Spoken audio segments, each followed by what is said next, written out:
మనకున్న strongest sources ద్వారా చెప్తున్నా 3 అవర్స్ 21 మినిట్స్ ఉండబోతోంది 'పుష్ప 2' మూవీ. అయితే ఈ సెన్సార్‌కెళ్ళొచ్చిన తర్వాత రన్ టైమ్ యొక్క చేంజెస్ ప్లేస్ బట్టి డిఫరెన్షియేట్ అవ్వచ్చు. ఇప్పుడు యూఎస్‌లో కొన్ని టర్మ్స్‌ని, వర్డ్స్‌ని, సీన్స్‌ని అలౌ చేస్తారు కాబట్టి అక్కడ కాస్త ఎక్కువుండి, ఇండియాలో కొన్ని ప్లేసెస్‌లో మళ్ళీ డిఫరెంట్ సెన్సార్ బోర్డ్స్ ఉంటాయి ఆయా రాష్ట్రాలకి. సో, వాటి బట్టి ఎడిట్ చేసే అవకాశం ఉంది. సో, ఓవరాల్‌గా అయితే మీకు ఓటీటీలో 3 అవర్ 21 మినిట్స్ వస్తది. థియేట్రికల్‌గా ఎంత అనేది ఆయా ప్రాంతాలను బట్టి ఉంటది. సో, అల్టిమేట్‌గా 3 అవర్స్ 21 అంటే 15 మినిట్స్ టు 3 అవర్ 21 మినిట్స్ అయితే మూవీ ఖచ్చితంగా ఉంటది ఎక్కడైనా సరే. 3 అవర్ 15 మినిట్స్ కన్ఫర్మ్. అక్కడి నుంచి 21 మినిట్స్‌లో అటు ఇటు ఉంటది. సో, ఎంత ఎక్సైటింగ్‌ని క్రియేట్ చేయగలుగుతది ఈ పాయింట్.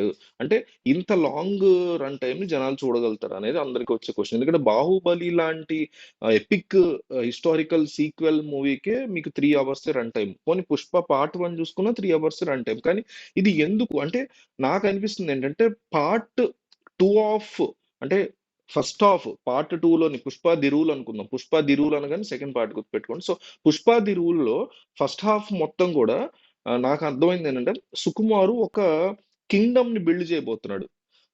'పుష్పరాజ్‌కి' సంబంధించినటువంటి కింగ్డమ్ మొత్తాన్ని ఎందుకంటే ఎదిగినటువంటి క్రమం మనం చూసాం ఫస్ట్ పార్ట్‌లో. అంటే 'పుష్ప' ఫస్ట్ పార్ట్‌లో మనం ఆ పాయింట్ చూసాం. కానీ 'ది రూల్‌లో' కంప్లీట్‌గా అందులోను ఫస్ట్ హాఫ్‌లో ఒక కింగ్డమ్‌ని ఎట్లా బిల్డ్ చేశాడో, ఆ కింగ్డమ్‌లో అతనికి వచ్చినటువంటి ఇష్యూస్ ఏంటి, ఈ 'షెకావత్‌ని' ఎట్లా డీల్ చేశాడు, 'ఫహద్ ఫాజిల్‌ని' ఇవన్నీ కూడా చూపించే అవకాశం ఉంది. సెకండ్ పార్ట్‌కొచ్చేసరికి అల్టిమేట్‌గా మాక్సిమం 1 ½ అవర్ పాటు పీక్ ఆఫ్ సినిమాని చూపించబోతున్నాడు సుకుమార్ సెకండ్ హాఫ్‌లో అనిపిస్తుంది. అయితే ఆఖరి 20 నిమిషాలు లేదా 15 నిమిషాలు మాత్రం థర్డ్ పార్ట్‌కి ఒక అద్భుతమైనటువంటి క్లిఫ్ హ్యాంగర్ ఇవ్వబోతున్నాడని. మీకు ఫస్ట్ పార్ట్‌లో 'పుష్ప పార్ట్ 1లో' ఆఖరి 10 నిమిషాలు, 15 నిమిషాలు కూడా ఏం జరుగుతుందిరా? ఏం జరుగుతుందని అనేసరికి లాస్ట్‌కి 'సర్' అని కాన్సెప్ట్ మీద తీసుకెళ్ళి ఒక బ్రాండ్ 'పుష్ప' అనేది అని క్రియేట్ చేసి నడి రోడ్డు మీద కుక్క కూడా గుర్తుపట్టకుండా 'షెకావత్‌ని' అట్లా నిలబెట్టడం అనే దాన్ని హైలైట్ చేసి ఆ హైతో థియేటర్ నుంచి బయటకొస్తాం. కానీ క్లిఫ్ హ్యాంగర్ అనేది ఏమీ లేదు. ఫర్ ఎగ్జాంపుల్ ఇప్పుడు 'బాహుబలి' తీసుకుంటే 'హూ కిల్డ్ బాహుబలి' అనే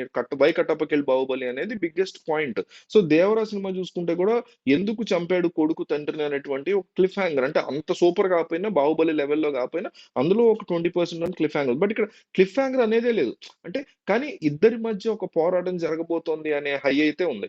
బట్ ఈ సెకండ్ పార్ట్ కోసం వెయిట్ చేస్తోంది 'పుష్పరాజ్' క్యారెక్టర్ కోసం జనాలు. 'పుష్పరాజ్' ఇంత సాధించిన వాడు సెకండ్ పార్ట్‌లో ఏం సాధిస్తాడో చూపిస్తారు అనేదే తప్ప క్లిఫ్ హ్యాంగర్ ఏం కాదు. కానీ థర్డ్ పార్ట్ కోసం మాత్రం ఒక అద్భుతమైన క్లిఫ్ హ్యాంగర్‌ని దాంతో పాటు ఈ పాత్ర ఇంకా ఏ లెవెల్‌లో సాధించబోతుంది అనే ఒక హైని ఇచ్చి వదలబోతున్నట్టుగా తెలుస్తుంది. దానికోసం ఆఖరి 15 నిమిషాలు, 20 నిమిషాలని కంప్లీట్‌గా సుకుమార్ ఆఖరి నిమిషాలని హైజాక్ చేశాడని మనకి క్లియర్ కట్‌గా సోర్సెస్ ద్వారా తెలుస్తుంది. సో, మీకు ఏమనిపిస్తుంది? ఏం చూపించేటువంటి అవకాశం ఉంది? 'యానిమల్' గాని, లేకపోతే ఈ మధ్య కాలంలో వచ్చిన కొన్ని సినిమాలు గాని, 'అర్జున్ రెడ్డి' గాని 3 hours, 3 hours plus run time ఉన్నవి కూడా చాలా అద్భుతంగా ఆడాయి. సో, రన్ టైమ్ అనేది మ్యాటర్ కాదని నేను అనుకుంటున్నా. అందుకే ఆఖరి వరకు కూడా మీకు నిన్న మొన్న వరకు కూడా సినిమా సంబంధించి షూటింగ్ అయితే జరిగింది. మనం ఎగ్జామ్ హాల్‌లో ఎగ్జామ్ రాస్తున్నప్పుడు ఒక వ్యక్తి ఉంటాడు. మనందరం పేపర్‌లు ఇచ్చేస్తాం. కొంతమంది ముందే ఇచ్చేస్తారు. కొంతమంది ఎగ్జామ్ టైమ్‌కి ఇస్తారు. కొంతమంది సార్ వచ్చి లాక్కోవాలి పేపర్. ఆ టైప్‌లో సుకుమార్ 10 రోజుల ముందు వరకు కూడా షూట్ చేస్తున్నాడు. సో, అతని మైండ్‌లో ఏమున్నాయి? నా మోస్ట్ ఫేవరెట్ డైరెక్టర్ సుకుమార్. అతని మైండ్‌లో ఏమున్నాయి? థర్డ్ పార్ట్‌కి ఎట్లాంటి క్లిఫ్ హ్యాంగర్‌ని, లీడ్‌ని, హైని ఇవ్వబోతున్నాడని లాస్ట్ 20 నిమిషాల్లో తెలుస్తది అనిపిస్తుంది. సో, మీకు ఈ 3 అవర్స్ 21 మినిట్స్‌లో సుకుమార్ ఏ రకమైనటువంటి ఇంగ్రీడియెంట్స్‌తో ఈ సినిమా వండాడనిపించిందో కామెంట్ చేయండి.